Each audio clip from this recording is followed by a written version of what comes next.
You want to support Roland Martin Unfiltered? Be sure to join our Bring the Funk fan club. Every dollar that you give to us supports our daily digital show. There's only one daily digital show out here that keeps it black and keep it real. As Roland Martin Unfiltered. Support the Roland Martin Unfiltered daily digital show by going to RolandMartinUnfiltered.com. You can make this possible. All right, folks, welcome back. I meant to hit this button. Go to my iPad, please. Eugene made this point. It's right there. Y'all see right there? Joe Biden's agenda for the black community. It's right there. If you click the button, you will see what is on here. Okay? Create wealth in the black community, invest in our community through housing, protect and build on Obamacare, invest in our students and educators, support education beyond high school, invest in the clean energy revolution and environmental justice, make a transformational investment in our country's infrastructure, strengthen the right to vote, strengthen America's commitment to justice, end violence against women. Those are what's on that agenda. Real quick, I'm gonna go to our panel before I go to my next guest. It's there, Cleo, but you said though you gotta communicate it. Okay, Cleo, how do you do it? You make it a part of the discussion when you're running for president. You make it something that you demonstratively break down for your audience while you being a candidate, while you're trying to prove yourself to the people that you want to vote for you in terms that are undeniable. That is sitting on a website is not good enough. That is there is good, but it's not good enough. So you're saying he's never discussed it? Well, I don't know if he's never discussed it. I haven't watched every debate. I haven't watched all of Joe Biden's moves. Right, but if you're saying he needs to do this, but you haven't seen the debates, how do you know he hasn't done it? Well, because the ones I have seen it, he hasn't done it enough for me. Hold on, you said enough for me, which means he's done it, but he doesn't enough. So which one is it? He has it, or he's not done it enough? Okay, I'm saying two things. One is I have not followed all of his movements. He might have done something, is very likely he's done something that I've never seen. But I have seen him debate. I have not seen him or any of the candidates talk about issues wrong to black people in ways that made it real clear that they had our back. Well, and this is what I would say, Eugene, part of that problem is but that's also what happens when you also don't have discussions where you don't have debates or town halls on black networks where black people are. I mean, let's just cut to the chase, y'all. You're not going to have those conversations in depth on mainstream networks that are white controlled. You're not.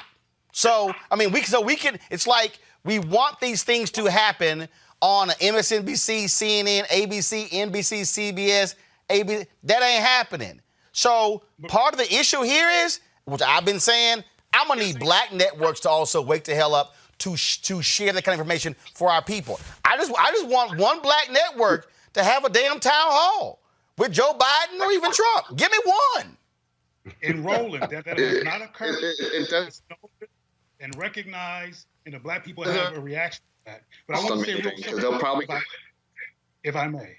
Real quick, but I'm going to Eugene, then Scott. Ever since I've known of you, you have been able to brilliantly address political issues. What you just got finished breaking down was all true. I support it. It was brilliant. If anybody actually followed step of what you recommended, we would be in good shape. There's some perspectives and states of mind in the black community that maybe one day we'll deal with that have an impact on how black people respond, as particularly black males. I said before on your show that there's a lot of black males who are going to support Trump and or who are going to talk like P. Diddy in terms of being neutral and need somebody to prove something to them. There's a perspective, there's a reaction to a hostile environment that black men live in that this society and that Democrats has not resolved. Got it. The police brutality, the portrayal in media, the criminality, the over-incarceration, et cetera, has not been resolved, and there has not been a Democratic Party speaker that with some power and clout that's act like they care about that issue enough to change it. So, along with how I described Obama earlier, these things have a cumulative effect that throws a wrench in whether people should trust Biden or anybody else or not, and they have to prove themselves, and they usually don't.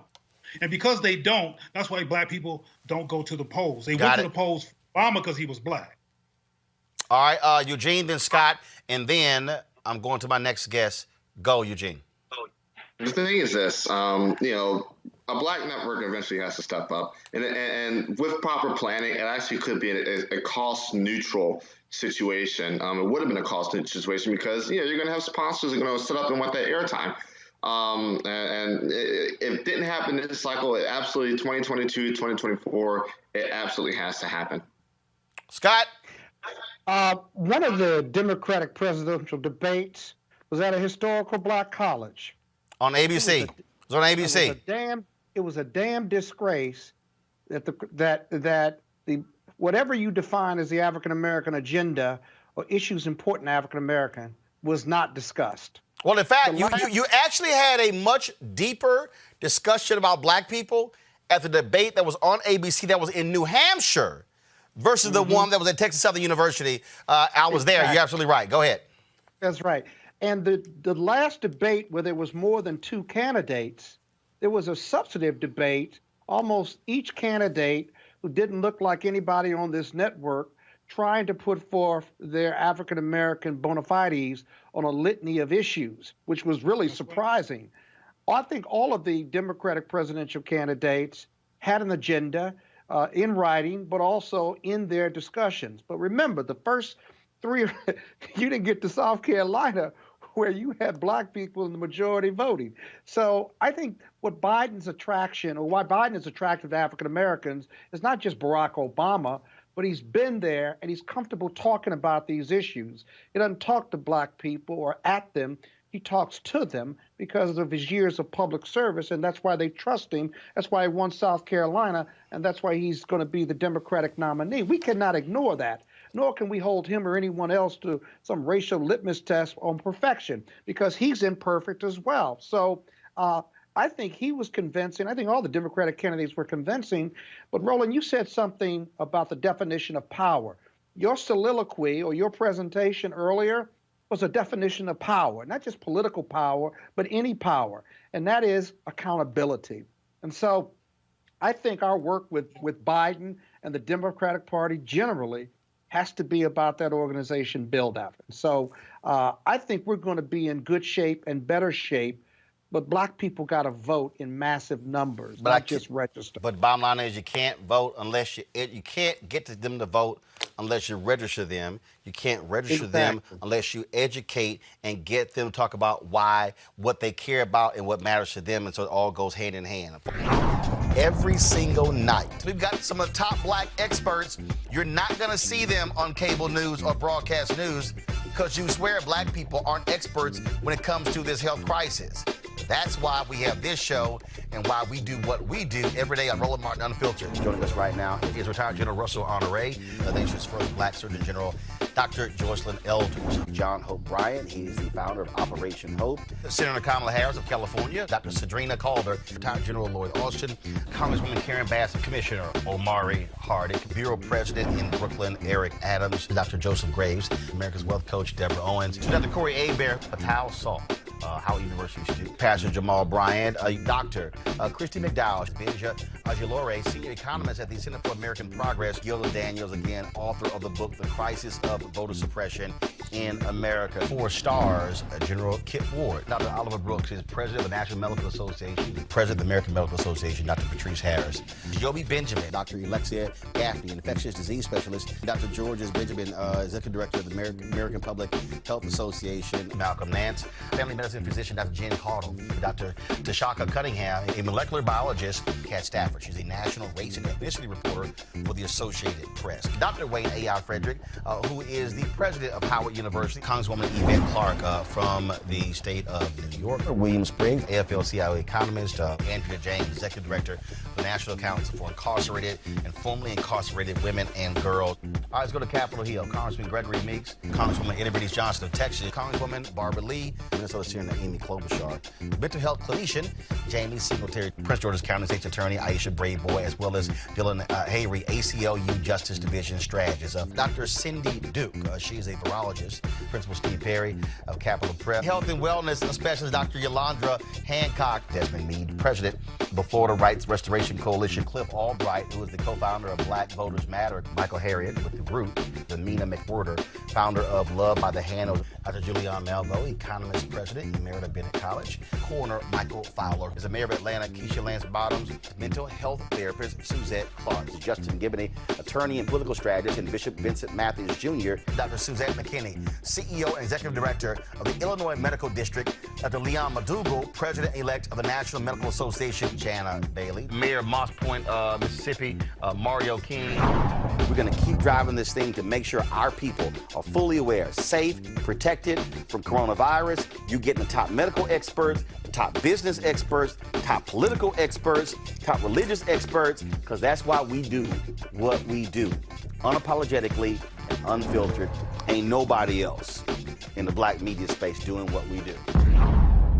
Watch Roland Martin Unfiltered daily at 6 p.m. Eastern on YouTube, Facebook, or Periscope, or go to RolandMartinUnfiltered.com. You want to support Roland Martin Unfiltered? Be sure to join our Bring the Funk fan club. Every dollar that you give to us supports our daily digital show. There's only one daily digital show out here that keeps it black and keep it real. As Roland Martin Unfiltered. Support the Roland Martin Unfiltered daily digital show by going to RolandMartinUnfiltered.com. You can make this possible. All right, folks, let's talk politics. Joe Biden's jobs and economic recovery plan is that we must build our economy back better than it was before the COVID-19 crisis. He gave his speech on yesterday, saying that we have two overlapping crises. The pandemic shines a light on racial disparities in health and healthcare, and the economic crisis has hit black and brown communities especially hard, with black unemployment being at 15.4%, Latino at 14.5%, and businesses owned by black, Latino, and Asian Americans closing down at alarming rates. Joining me right now is someone from his home state, Delaware State Senator Darius Brown. Senator Brown, glad to have you on Roland Martin Unfiltered. What really jumps out when we talk about this plan, what black folks want to know is specifically, how will a Joe Biden presidency benefit black people? Not Latinos, not Asians, not white women, everyone else, but specifically African Americans.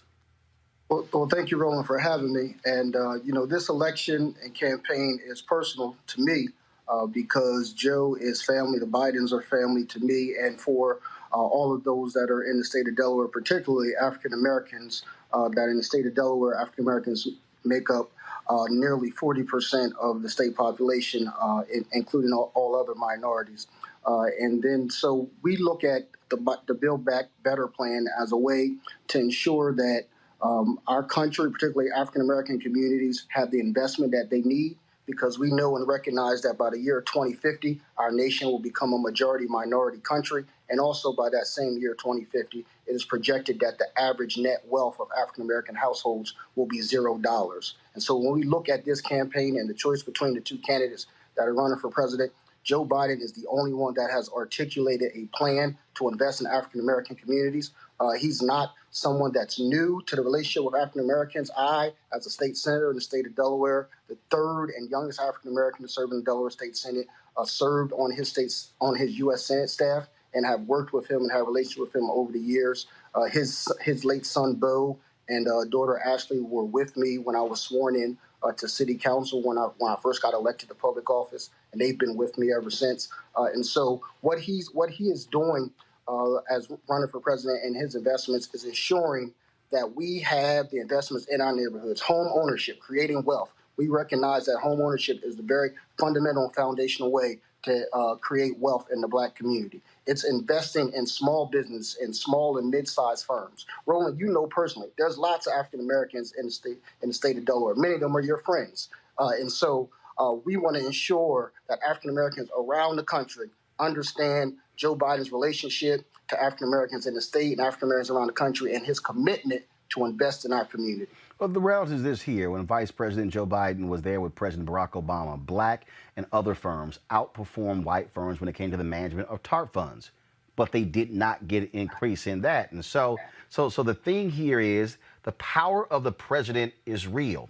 When we talk about, federal government deposits a whole lot of money in various banks. The question is, will dollars be shifted to black banks? That's one of the things that took place under President Bill Clinton. When we look at the Pentagon, Pentagon spends $600 million a year annually on advertising. How much of that is going to black media? Those are the sort of tangible questions. And not only that, you look at the federal pension fund, nearly $1 trillion. BlackRock pretty much controls all of that. black people are managing a minuscule amount. And so really what black folks want to know is, are to break down these systems, is Joe Biden going to say, we're going to make sure that we're not going to continue to keep having white hedge funds and investment funds controlling those dollars, and we're going to make sure, using our power, to say you're going to start advertising in significant ways with black media, because what does that then do? It causes black media to actually build capacity, allows us to be able to do more, be able to hire more people. The same thing for other businesses.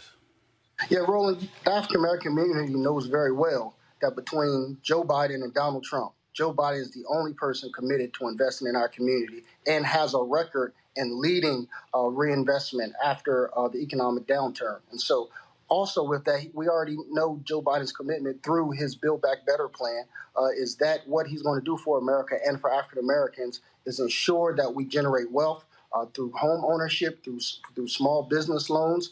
He's going to work within the federal government system to make sure that the Consumer Federal Bureau is ensuring that our credit scores and our credit rate is being assessed differently than it has been historically in the past.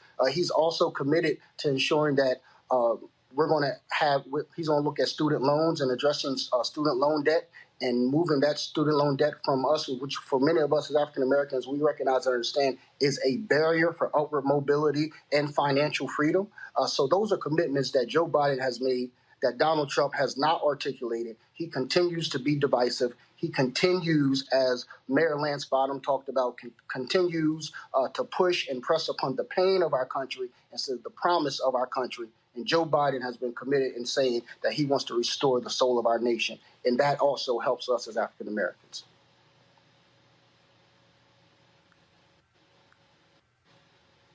Thank you very much, sir. Thank you. I appreciate it. Let's go to our panel here. Brittany, I want to start with you. This is what it boils down to. How will Biden use the power of the presidency to be able to affect the economics of black folks? Yeah, absolutely. I think the community, we're certainly going to be voting for Joe Biden. Historically speaking, black folks, specifically black women, have always supported Joe Biden. And let me say this before I get into my real comments. I lived in Delaware. I was Miss Delaware. Beau Biden was one of the most beautiful people I've ever met, rest his soul. Jill Biden as well. They're good, nice people. But we are going to have to, once we get him in office, and we are going to have to really push him, because Joe Biden is a moderate.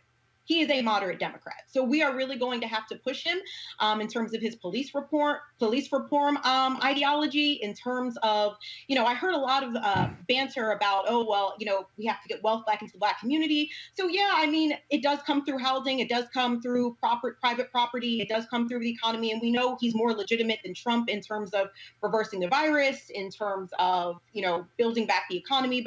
But we're going to have to continue to push him and ensure that he is putting things that are set in stone federally to help the black community, because historically speaking, he is a moderate. Scott, it's very interesting. I was looking at some of the comments here on YouTube. I was looking at some of the comments on Facebook.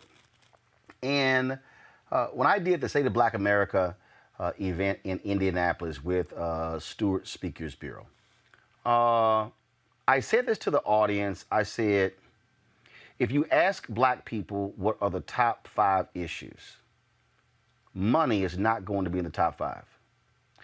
What often happens is we as African Americans, we talk about criminal justice reform, mass incarceration. We'll talk about racism. We'll talk about health. We'll talk about education. We'll talk about environmental justice. But let's just be clear. Money is tied to every single one of those things. I think we do ourselves a disservice by not honing in on money. But what I mean by that is where the money is and how the money is being distributed. Like I said, when I sat at the Treasury Department under Obama in 2010, and they said that black and other minority firms were outperforming the white firms on the management of TARP funds, my immediate reaction was, does that mean they're going to get more? Because where I come from, if I'm doing better than them, I should be able to get more. And I think, to me, this is where we have to be, in that we also have to understand where the money is. And so, again, when Bill Clinton was president, Congressman Maxine Waters was the one who said, hey, Pentagon, they spending $600 million annually on advertising. How much going to black media? So people are sitting here at home. When we keep thinking, when we talk about money, not realizing money is being spent on so many. You in law, they spending money on outside law, legal folks. They're spending money elsewhere. How many black law firms? How many law firms that have black partners? See, that's the kind of stuff where we have to be demanding and saying, all right, Joe, show me where the money. And guess what? He can do a lot of this, and he don't need the approval of Congress to do it. No, he can certainly do it. But the reality is that we've got to make him do it. You know, my biggest argument with Obama, or rather my brothers and sisters under Obama, was we never left the inauguration. Whatever the president does, he does it because you make him do it, not because he just happens to agree with you. And we got to stay vigilant with Joe Biden. Now, black people are socialized to want a good job.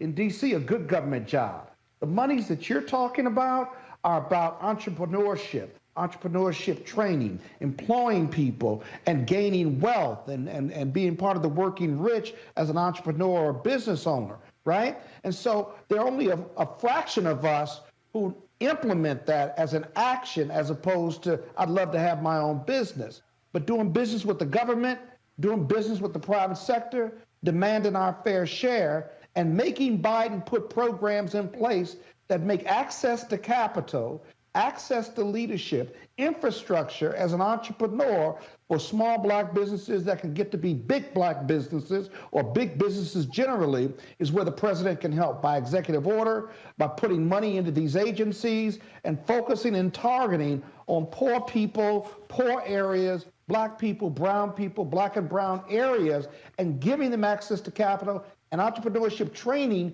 to ensure their success. That's just a start. But if he does that, and we make him do that, we're going to be going a long way in regard to creating capital and wealth in our communities, because that is the key, and that is the answer. And Robert, at the end of the day, if people actually study the Black Freedom Movement, and if they look at the history of Reverend Jackson and the Rainbow Push Coalition, it was an economic component. They understood money. The number of black millionaires who were created. When Operation Breadbasket, when they actually cut those MOUs, it wasn't just they wanted jobs. They wanted jobs for black folks. They wanted managerial and senior level jobs. They wanted black products on the shelves. They wanted them to use black businesses for other areas of that particular company. They wanted them to deposit money in black banks. It was multifaceted. But Robert, we have to have organized infrastructure, to Sky Points, to make that possible, which is what I laid out when Diddy made his big announcement. I said, man, look, you can't just make an announcement. You got to have the infrastructure to say, this is how we're going to actually make it happen. Right. And that might mean letting Biden know if he wins, we'll drop 1,000 people in front of the White House and chain ourselves to the fence to get your attention on these issues. And yes, black people did not do that with Obama because we were so elated with the first black president, we forgot he was the 44th. Robert. Exactly. Well, you know, just as Reverend Jackson said, for 50 years, it's jobs, justice, and equal opportunity and the American dream. And that's what we have to be fighting for at this point, because we've done all of the symbolism. You know, I drove to Washington, D.C. for the inauguration the first time. You know, we all were excited in 2008, but now it's 2020, and we need to have some tangible benefits put on the wall. I remember 1959, going to the 1960 election, JFK said, I can solve all of your problems with the stroke of my fountain pen. We need to be demanding that of this upcoming administration, because what we've seen from Trump is an imperial presidency, a presidency which dares the Congress and dares the court to overturn what they have done, who would rather ask for forgiveness than beg for permission on many of these issues. So I want to see that same militancy, that same imperialism in the White House. I want to see that that on the behalf of Black America? How much money is the Pentagon spending on research and development at places like Boston College or Harvard or Caltech? And how much of that can be done at FAMU or Clark Atlanta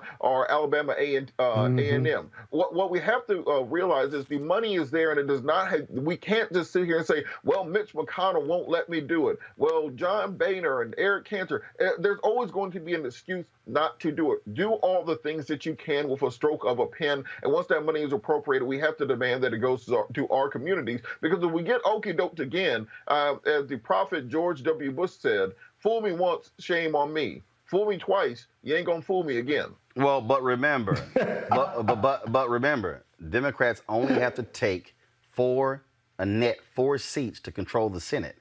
If Democrats, the polls are showing right now that Mark Kelly is up big in Arizona. You've got Hickenlooper up big in Colorado. You've got Susan Collins down 5 points in Maine.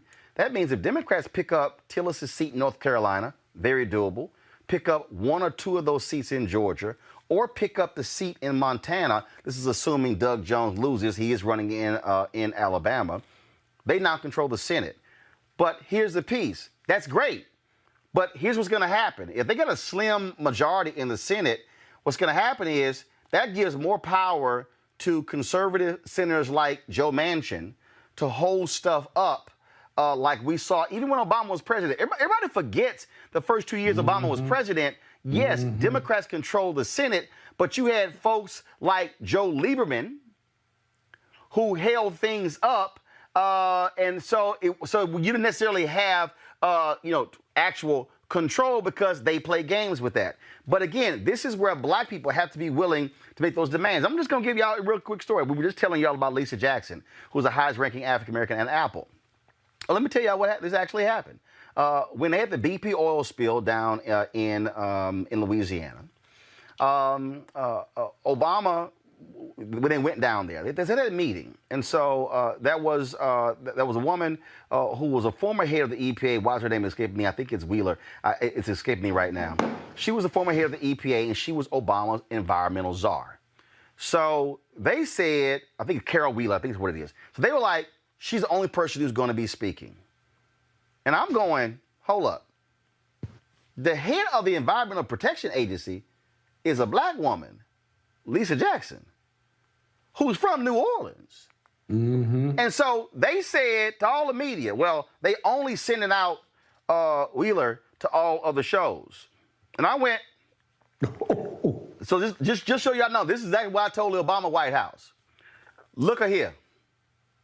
It's only going to be one person talking on my show, Washington Watch, this weekend about this damn oil spill in Louisiana.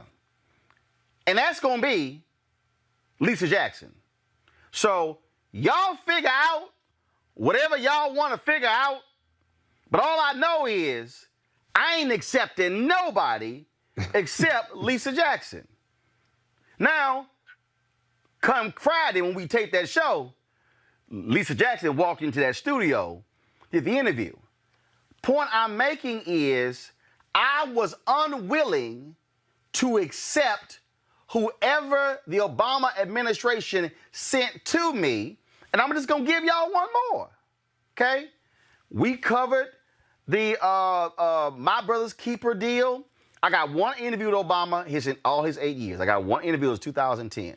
They kept, and they wanted us to cover this and cover this and cover this, and I was like, okay. So it finally got to the point where I said, no, that's all right. So they would call me, and they would be like, hey, could you have Broderick with My Brother's Keeper? No. I said, I ain't covering nothing else until Obama consent to an interview. And they called me, they're like, but I said, can we do a special? No. Could we have? No. Matter of fact, they had a panel at Congressional Black Caucus AOC. I pulled my cameras out. They were like, well, I said, no. If I'm not going to keep covering stuff if he not going to sit down with us. So at some point, you've got to be willing to walk away from the table as opposed to accept nothing. And all I'm saying to black, here's the deal. I want Trump out. Hashtag fire Trump in November. But let me be real clear right now. And I told y'all this in 2016 after he won. And I told y'all this after the midterms in 2018. And I said this to Tom Perez, who heads the DNC. I said this to the DCCC, to the DSCC, to the Democratic Governors Association, to Emily's List, and all these other groups out there. These folk gonna spend more than $1 billion on this election. Let me let y'all know right now, and I told y'all, black folks are not going to be political sharecroppers. We're not going to till the soil and work the land, and then other folk who don't look like us benefit. So while the Biden campaign right now and the Democrats are gearing up, we damn sure better see substantial investments in black media when it comes to advertising. We better see substantial investment when it comes to black operatives, money on the ground, black folks who have audio-visual companies, black folks who have paper, black folks who have catering. That's what it is about. And I'm telling you, I want to see Trump absolutely gone, which means Biden needs to take him out. But the day after the election and the day after the inauguration, I and others will be standing there saying, now it's time for there to be a return on our investment. Now, y'all, I don't make idle threats. I've texted this to Tom Perez. I've told the Biden people, don't come at me with small money. Don't come at black media with small money. Don't say we got y'all in the bag and we gonna go spend our money out there on some white women in the suburbs. No, you need to make sure that there's not a 2.4% drop of black voters like it was in 2016. That means having black surrogates on here. That means having the conversations. But I'm telling y'all right now, don't you have, I want y'all to hear me loud and clear, Democrats, don't you have your white media buyers playing metric games with black media? The budget had better be substantial, and if it's not, I will call you out every single day. How you spend with black people in the election is how you will spend with black people in the White House. All right, folks, back to our Roland Martin Unfiltered video in just one moment. It's time to be smart. When we control our institutions, we win.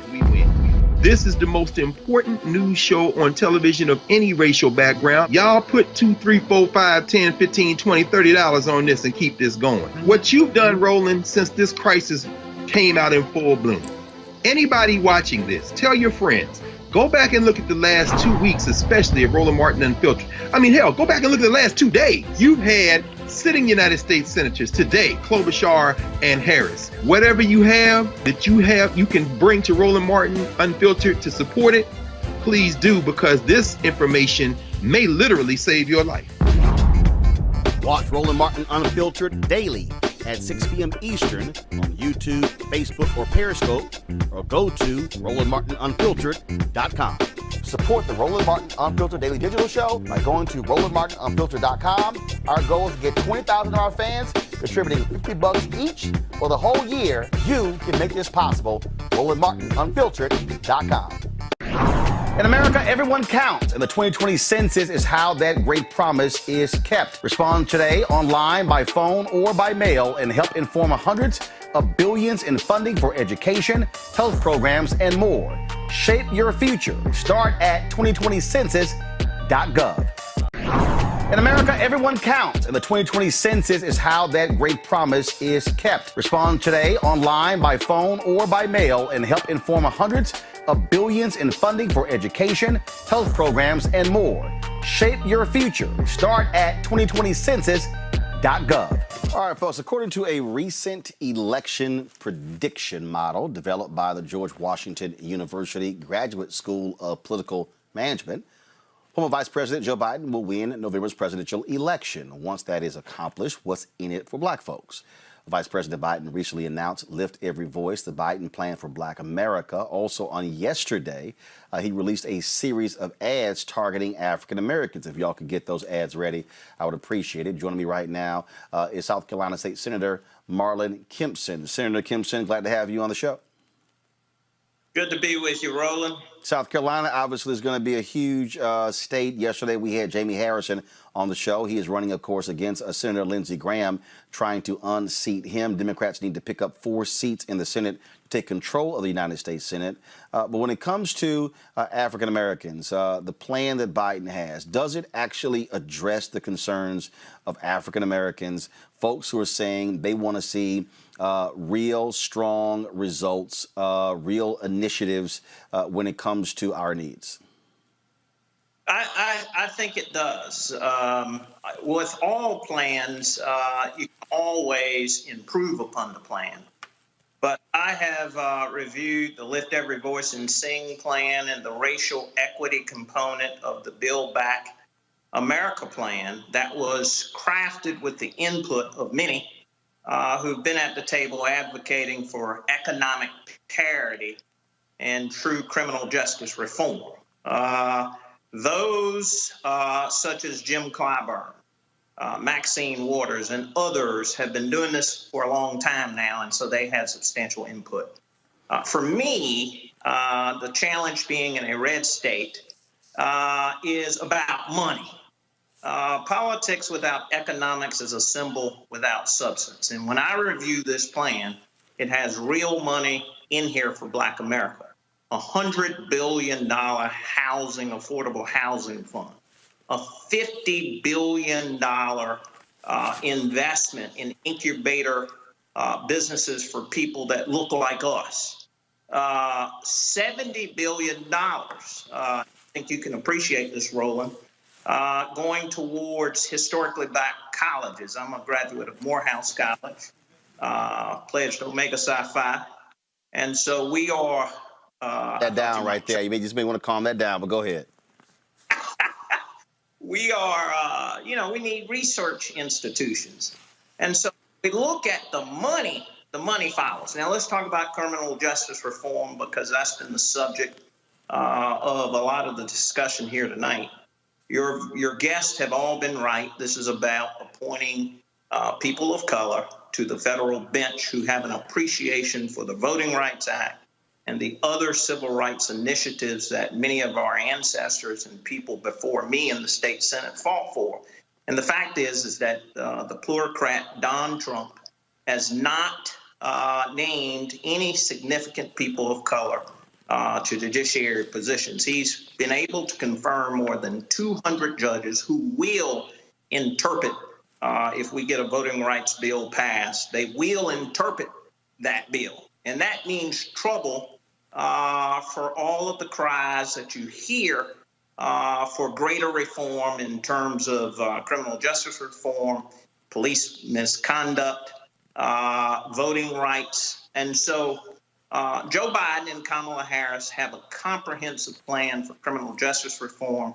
They call to let's look at our drug offenses and laws, call for an independent ending of mandatory minimums. They want to ban the box so that people coming out of prison won't have to answer job applications. That first question is, have you ever been arrested or have you ever been convicted? And so these are the types of the initiatives when we start talking about criminal justice reform. I'll just finally say this. One of the things that we really have to look at when it comes to these shooting deaths and litigating these civil cases, I'm an attorney by trade, partner at Motley Rice in Charleston, South Carolina, and One of the things that halts these trials is the issue of qualified immunity. And then where an officer can't be personally held liable. As a lawyer, I can personally be held liable in a courtroom should I act grossly negligent. That's not so the case in qualified immunity. And then once you even get beyond that, you have the doctrine of sovereign immunity, which often caps damages in the absence of proof of gross negligence. So we have to have a wholesale attack as we move forward with the Black agenda. And I think the Lift Every Voice and Sing plan and the racial equity component of the Build Back Better plan addresses many of our needs. This is an ad that was released yesterday by the Joe Biden campaign. We want to play it, then we'll talk about it. I'm Joe Biden, and I approve this message. But they've got the experience. I'm still in shock 3 or 4 years later that we're in this position now. Our democracy is at a pivotal point. From the top, we don't trust our government. We see the trouble we're in economically. We've got 170,000 Americans dead, and yet this president will do anything he can to make it seem like things are better than they are. I did more for the Black community than anybody with the possible exception of Abraham Lincoln. It's our responsibility. If we don't lead that effort to make things better, we can't ask other people to do it. There is no good reason not to vote. Right, we need to have individuals that are in office like Joe Biden and Kamala Harris. They are our best shot to take us forward. And that's what makes me incredibly hopeful, but we really do have to work for this thing. To the thousands who did not vote, we need you to show up for our future and for our country. You cannot sit on the sidelines. You got to get in the game.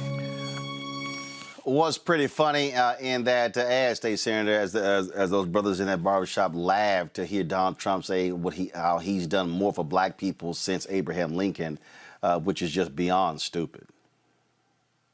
It's a fantasy, and this guy is in a fantasy world. As I mentioned earlier, he is an orange plutocrat who only caters to the wealthy.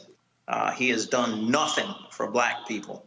And we got to call him out. We cannot afford, particularly for African American men, to register the numbers that they did the last election cycle. I think people were trying to give him a bit of doubt, but he has shown his true color.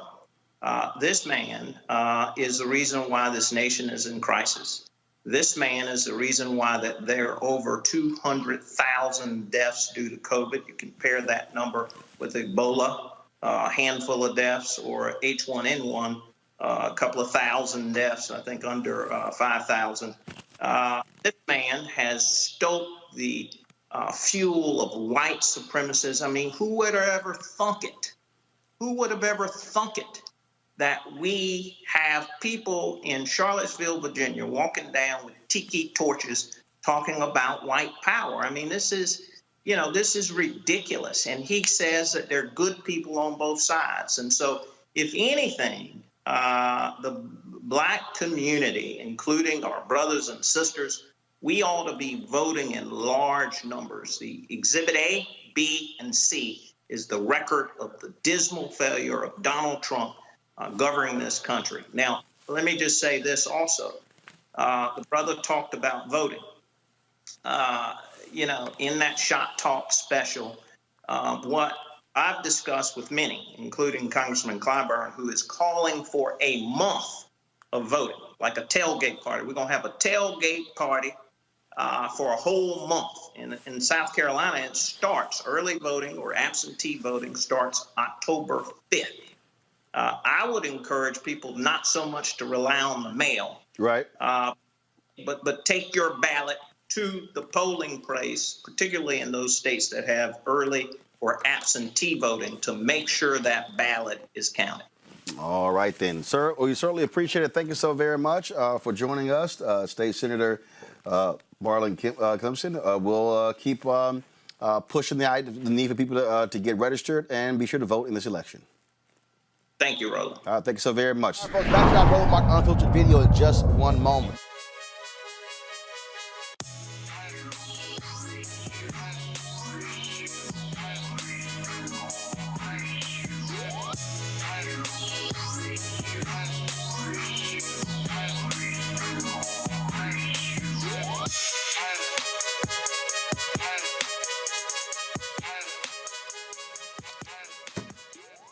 Seek.com is a black-owned company founded by Mary Spio. They have these amazing products. They have their virtual reality headset right here. Allows for you to take your cell phone, pop it right into here. You can watch their virtual reality content on their site, Seek.com. You can also, of course, watch other 360-degree video, and it puts you right there in the same space. So that's this particular headset. They also have their 360-degree 4D headphones, folks, which are great for you to be able to do gaming. You can also, of course, use it for music, for videos as well. It's a really solid. Solid deal here. I love these headphones. Again, when I'm able to, when I'm walking and working out and doing things along those lines. And so you want to check this out. Again, these headphones right here, which are pretty cool. Go to Seek.com, CEEK.com. Use the promo code RMVIP2020, RMVIP2020. And then you'll get a discount on one or both of these products. And so we certainly appreciate Seek.com being a partner with Roland Martin Unfiltered. In America, everyone counts, and the 2020 census is how that great promise is kept. Respond today online, by phone, or by mail, and help inform hundreds of billions in funding for education, health programs, and more. Shape your future. Start at 2020census.gov. One of the issues that Donald Trump thinks that he can win on is the economy. He's proclaimed he's the great job creator, how he built this economy, which is a lie, which is a huge lie. It was, again, a thriving economy when President Barack Obama left office. But Moody Analytics Analysis, they've released a report that says Joe Biden's economic plan will create 18.6 million jobs in his first term. That's 7.4 million jobs more than Donald Trump. Biden's plan is estimated to create 66% more jobs than Trump in the next 4 years. Joining us to break this thing down is Dr. William Spriggs. He's an economist for Howard University. Dr. Spriggs, look, the issue of the economy is one that is paramount. You've got these white conservatives, these white men who are supporting Donald Trump. You've got Joe Biden trying to appeal to these white women who back Trump. 53% of the vote and 53% of white women who voted for Donald Trump in 2016. This Moody's analysis, how did they reach this conclusion? Well, it's based on sort of common sense economics. It's the things that we know generate jobs. And what we got from Trump was, if we give massive tax cuts to corporations and to the richest people on the planet, they're going to make investments. Well, we gave them the tax cuts. They didn't make the investments. And then we hit COVID, and we've lost more jobs than when he took office. And because the corporations squandered the tax cuts on stock buybacks, we didn't have a better financial position for our corporations going into the downturn. What you see in the Biden plan is what we know makes jobs. You invest in infrastructure and job creation. You actually talk about real job creation. So that is what's going to make things different. The effect of increasing investment in higher education, getting a better qualified workforce, that's what makes jobs grow. This, of course, I mean, is a big deal because, again, Trump swears that because he's this great businessman and he's out there talking about how he's done so much for black people and things are just going so well. Well, if you look at these numbers here, first of all, the unemployment rate for African Americans was 7.2, 7.7 when he was inaugurated. Now it's around 14%. It's doubled. Now he loves to ignore COVID.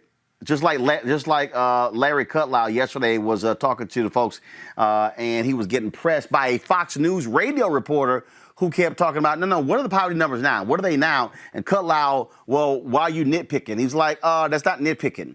But if the Biden plan is going to create 18.6 million jobs, that has to benefit black people.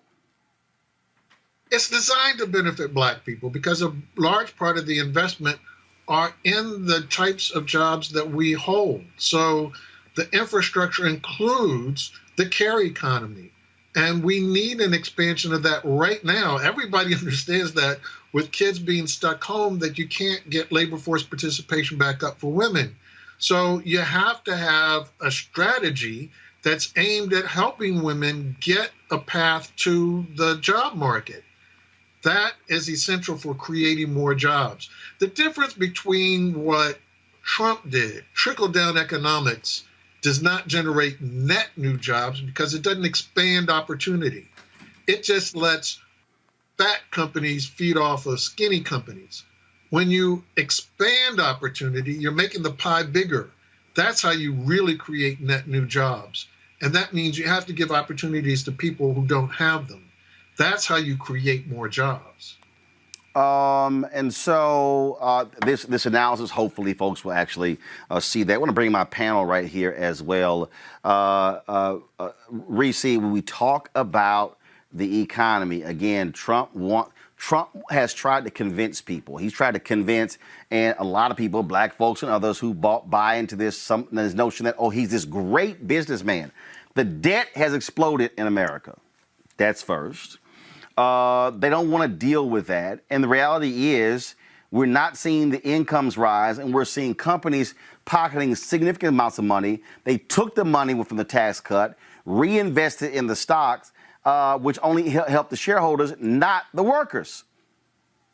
Right. But unfortunately, he is winning on the economy based on polls. People believe that Donald Trump is stronger on the economy than Joe Biden, even though the entire strength of Trump's economy is what he inherited from the Obama-Biden administration and ran into the ground with his abdication of authority and responsibility to adequately address COVID-19. So this is a messaging issue that the Biden campaign has. Indisputably and quantitatively, their policies are better. The problem is, number one, you have a media that's a mainstream media, let me be clear about that, that's interested in perpetuating the Trump Republican Mitch McConnell narratives rather than doing reporting like what you're doing right now and showing the different analysis that shows that the Biden-Harris plan creates 10 million more jobs than the Trump plan. And these are jobs that are needed because we've lost millions of jobs throughout this COVID crisis. And as you pointed out, even as jobs have returned,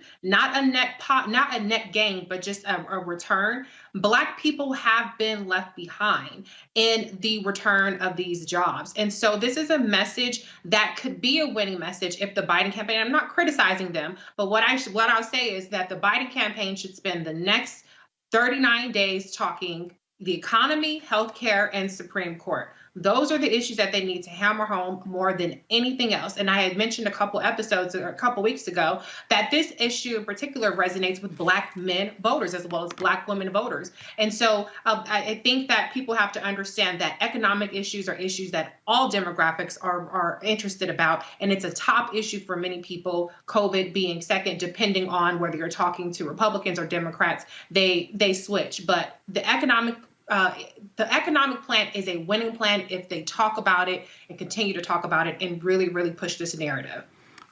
This was a particular chart, Erica, that was put together social media, and they show that it's a real GDP under different election scenarios. If there's a Republican sweep, current policy, Democratic sweep, and what the baseline is. And they show that real GDP and jobs if it took place under Democrats. In fact, one of the groups, I'm going to try to find that ad. One of the groups against Trump dropped an ad that even showed Trump stating in his own words how the economy improved under Democrats. Of course. And I agree with Reese. I think that particularly with this last stretch that we're moving into as it relates to the election, that those three things are real touchstones that should be hammered because the stock market is not the economy. When you're talking about the jobs and job loss, people want to work because they want to be able to pay their rent, they want to be able to pay for their utilities, and they want to be able to provide for those people that are dependent on them in their households. When you're talking about healthcare, for them to also talk about how this very same regime is in court fighting to take away tens of million people, Americans' health care in a global pandemic where we still don't have a national testing strategy and where Donald Trump believes that his response will be to lie about having a vaccine ready and then also talk about these 33 million people who are on Medicare will be receiving some type of card with a $200 prescription benefit on it. And that's supposed to happen before the election. And then Supreme Court justices for people to see, and I think they've come to realize, but for people to really, really see the impact of the courts and on everyone's daily lives, what these appointments to not only the Supreme Court, but the federal judgeships, what that actually means for Americans, breaking that out so people can understand that we literally are at war and making life and death choices, particularly when you look at that chart and the delineation between what are non-farm jobs and then what are those jobs, the essential jobs that people are working day in and day out. So I think that that is something that could help those people who perhaps were not voting because it's not a persuasion election, but perhaps for those people who weren't voting just because they didn't even know that perhaps they were eligible to vote because maybe they've not had someone really show interest in them around talking about specific issues, that this is a message that needs to go from home to home, from wherever people are, and meet them to let them know you have to participate in this general election. This is the ad from the folks at Midas Touch. I want to play this before I go to Greg Carr and then back to Dr. Spriggs. So watch this, folks. Just seems that the economy does better under the Democrats than the Republicans. Just seems that the economy does better under the Democrats than the Republicans. Just seems that the economy does better under the Democrats than the Republicans. Just seems that the economy does better under the Democrats than the Republicans. Just seems that the economy does better under the Democrats than the Republicans. That thing right there, Greg, again, this is where messaging matters. What has happened in this country is that Republicans have successfully attacked unions. They have successfully created in the minds of people that if you listen to us, you can be enormously rich one day, but they're going to take your money. Numbers don't lie. If you look at the economy under Bill Clinton, what he inherited from George H.W. Bush, then you look at the economy that took place under George W. Bush, and then what President Barack Obama inherited, and then what he left with, then what now Trump has done, the numbers don't lie. But there's this mindset because the National Chamber of Commerce supports Republican candidates, and what that is, they are representing big business. They're representing CEOs. I don't even understand why the media. I don't do it on here. I don't understand why the media has made it a daily thing. Stock market going up, going up, going up. Like I'm just trying to understand, how has that now become a daily barometer? The stock market is treated like a weather segment in local news. It's on national newscasts every single day, and that's what they've done. They have psychologically created the mindset that, oh, if a Republican comes in, business is going to boom. They're going to get rid of regulation. They're going to slash taxes. But who benefits, Greg? Well, not Roland. I mean, there's a reason why Bill Spriggs has lent his considerable intellectual gifts to the service of organized labor over the years. Every time my friend and brother opens his mouth, I learn something about the economy. I think, of course, Reese and Erica are right. If this message is drummed enough, it may put this election at least in a position where it'll be a little bit more difficult to steal. But here's really what's at stake. This isn't really about information in a sense. It is indeed about marketing. And the reason why they include the stock market is because they are speaking to their interests. This is commercial news entertainment media. And that's what's important to the owners. You see, I think a lot of this is being driven by a fundamental misunderstanding of the modern world system and the nation state. Corporations are only situationally domestic. You see, they really don't care as long as they're extracting value and extracting profit. That's why the evisceration of organized labor over the last 50 years has been so important, whether it be in the courts, the state legislatures, the federal legislature. Organized labor is the way you fight back. But here's finally the problem we have with organized labor and in this country. You see, George Lipsitz wrote a book a number of years ago called The Positive Investment in Whiteness. It has been white nationalism that has been used as a wedge to keep those stupid white voters away from their class interests. And as a result, from the end of the Civil War to now, at peak moments when corporate profits have been threatened, the move has been to appeal politically to white nationalism. So people will continue to believe that they can become rich in, by the way, a global capitalist system that is on the verge of collapse. And what you're seeing here in the United States in terms of its appeals to white nationalism is being replicated across Europe. It's in Latin America. As these corporations continue to make uber profits, we've seen a multiplication of billionaires during this pandemic. We've seen the rich get so much richer, and they don't really give a damn about the poor, except when finally, in a moment, you have to have people vote to put the legislators back in that you have bought.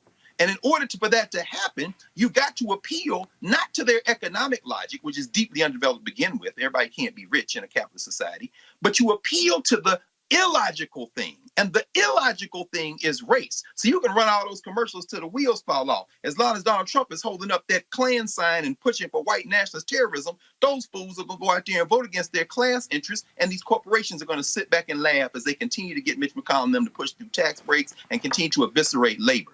And that's what Bill Spriggs, part of his work has been. We got to get this labor coalition together. Otherwise, the L that the people in this country is going to take, it's certainly going to be racial, but it's going to be a whole lot of white people on the street, too. This is the thing with messaging, Bill. And again, look, this is the world that I live in media.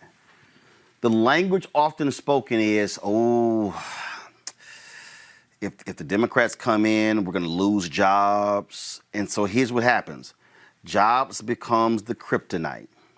Every politician, lose jobs, lose jobs, lose jobs. And so then the worker, the consumer, the voter goes, oh my God, that's me. I'm going to lose jobs. So if we vote for this Republican, they're going to save our jobs. They're going to save the jobs. And so it's language. And what has happened is they have successfully created this psychological notion that Republicans are about entrepreneurship, creating business, making an opportunity for you. You can make as much money as possible, but then when you look at income inequality and then you look at how that's expanded under Republican presidents, it's because they cater to those who own the company, not those who work for the company to make those owners bigger and better. That is the formula. That's the formula, and it's also the ignorance of the American people. The way in which it gets explained to people is the trickle-down story works because if I have regulations, I can't hire workers. If you raise wages, I can't hire workers. You're going to raise my cost. And so people believe that these job creators are actually a thing.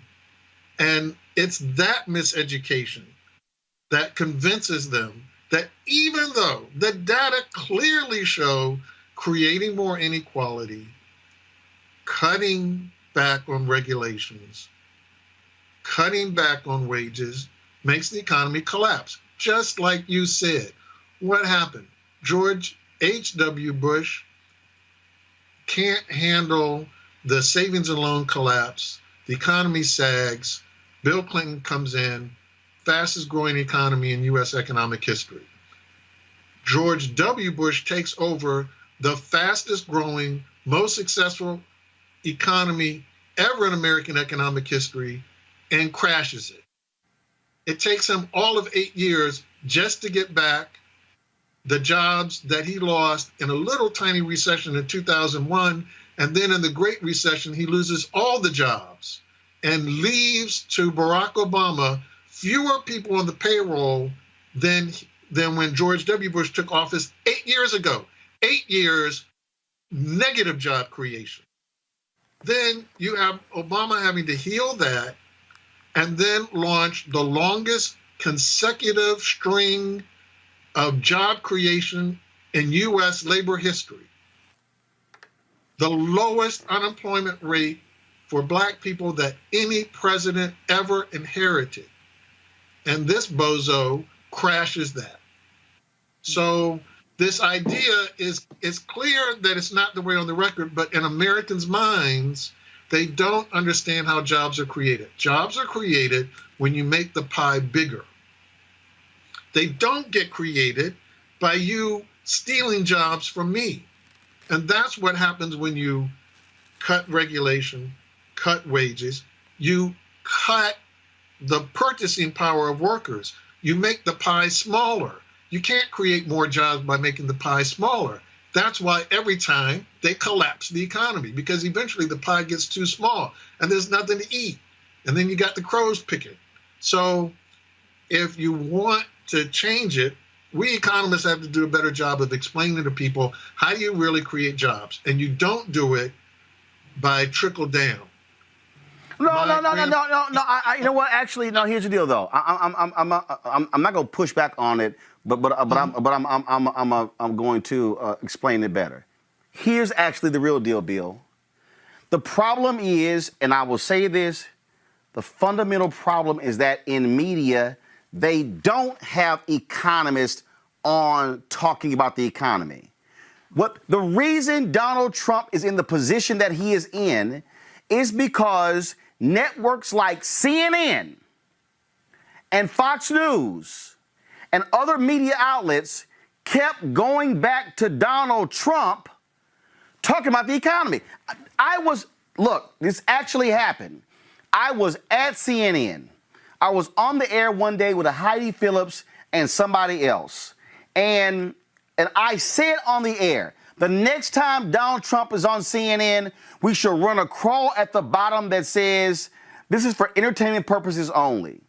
I got an email from Ken Jouts, the executive vice president at CNN, who is still there. He is on the management team at CNN. Got an email said, do not criticize Donald Trump when he's coming on our air. And I said, hell no. And that night, Obama gave, it was a speech or something like that. I forgot what it was. Might have been a State of the Union or something like that. And Donald Trump was on Piers Morgan's show. And I got just so sick of the bullshit, I just started tweeting like, why in the hell are we listening to him? There are other real CEOs with real companies we can talk to. But no, what media does is they'll put Jamie Dimon, JP Morgan Chase, to come talk about the economy when Jamie Dimon is not trying to actually speak about the economy from a broader perspective. They'll go to Goldman Sachs.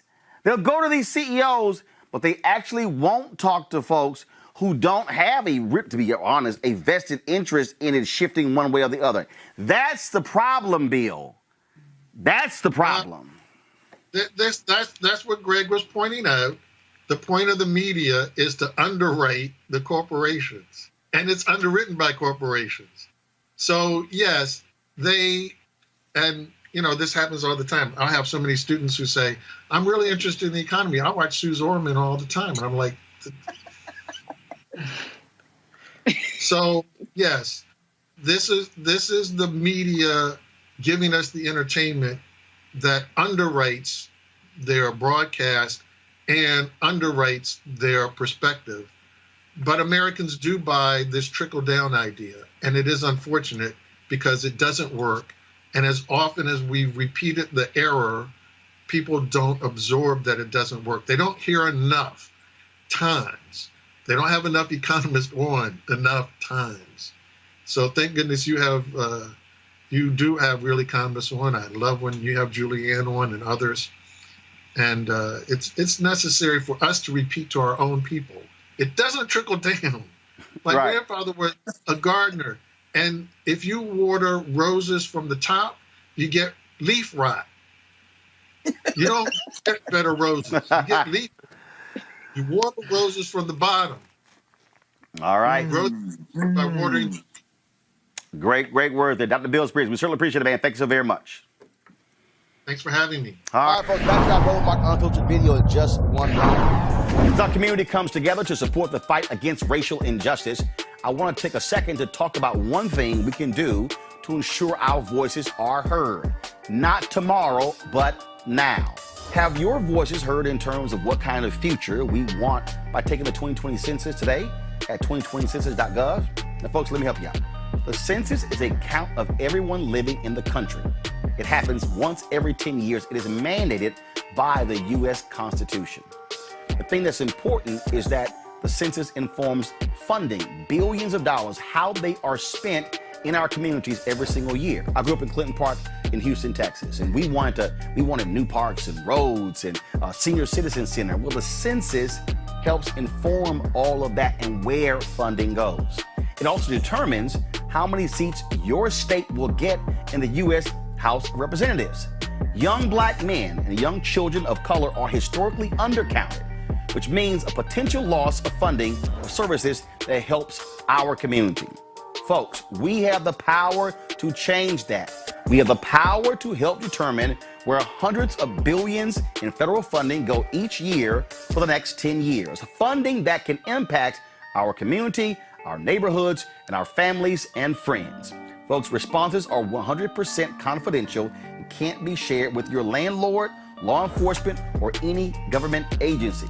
So please take the 2020 census today. Shape your future. Start at 2020census.gov.